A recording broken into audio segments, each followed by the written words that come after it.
તમે જોઈ શકો છો કે એ સત્તાધિકારીઓ થઈ ગયા અને સત્તા પર બેસી ગયા પછી પાછળનું કેવું ચાલે છે તેના ઉપર નજર કરવાનું કાર્ય નથી આવતું।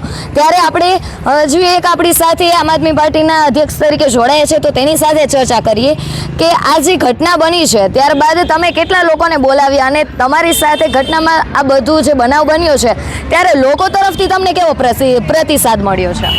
સવારના અમે બેઠા છીએ આ સોસાયટીના રહીશો, આ તો અત્યારે ટાઈમ છે જમવાનો ને આતે છોકરાઓનો આવવા જવાનો, એટલે બાકી 101 લોકો અહીંયા જોડાઈ રહ્યા છે। સોસાયટીના લોકોનો પણ એવો આગ્રહ છે કે તમે આ કાર્ય કરો, કારણ કે 2 દિવસ પહેલાં જ હમણાં જો આગળના એક બેન અહીંથી સ્કૂટર લઈને નીકળ્યા, છોકરાને મૂકવા જવાના તો પડ્યા, એનું માથું છોલાયેલું હજી છે। તો વિચાર કરો તમે, આટલી હદે આ રસ્તાઓ ખરાબ હોવા છતાં આ લોકો જવાબ નથી આપતા। તમે જોયું 2-4 દિવસ પહેલાં વાઇબ્રન્ટ ગુજરાત ચાલુ થયું અને એ સાઈડ સોનાનો સૂરજ ઉગ્યો એવું વાતાવરણ બનાવી દીધું હતું। જેવા તમે આ સાઈડ આવો એટલે કાંઈક અલગ જ વસ્તુ છે।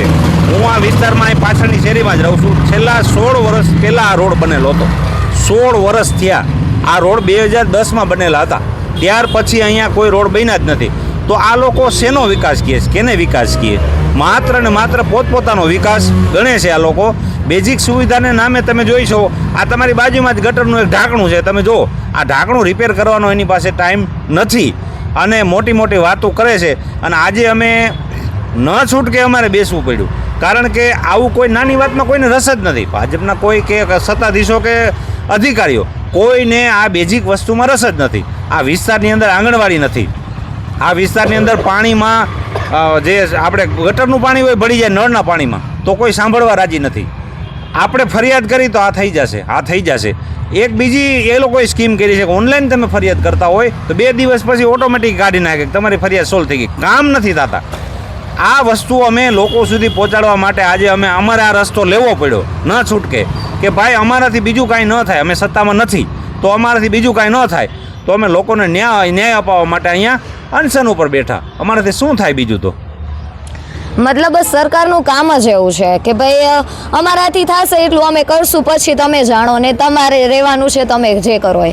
અને જે રીતે ભાઈએ વાત કરી તેવી જ રીતે કે વાઇબ્રન્ટ ગુજરાતની જ્યારે વાત આવી ને ત્યારે આપણા મોદી સાહેબ આવવાના હતા, એટલે જે રીતની તૈયારી કરવામાં આવી, પણ એક બાજુ જ્યાં ગરીબી હતી એની આડા પડદા મૂકવામાં આવ્યા। એના સિવાય જ્યાં વ્યવસ્થા, જ્યાં મોદી સાહેબ નીકળવાના હતા કે જ્યાં મોદી સાહેબને રહેવાનું હતું, જ્યાં મોદી સાહેબ આવવાના હતા ત્યાં કેટલી રીતની વ્યવસ્થા કરવામાં આવી હતી, પરંતુ પાછળ શું છે? એટલે તમે શું કોઈ મહેમાન આવે છે તેને રૂડું લગાડવા માટે જ કરો છો? તો રહેવું તો સામાન્ય જનતાને છે, મારા ને આના જેવા લોકોને રહેવું છે, તો એનો તમને કેમ વિચાર નથી આવતો કે ભાઈ મહેમાનોને રૂડું લગાડવા કરતાં આ લોકોને રૂડું લગાડીએ? આવું કાર્ય તો સરકારથી થતું નથી।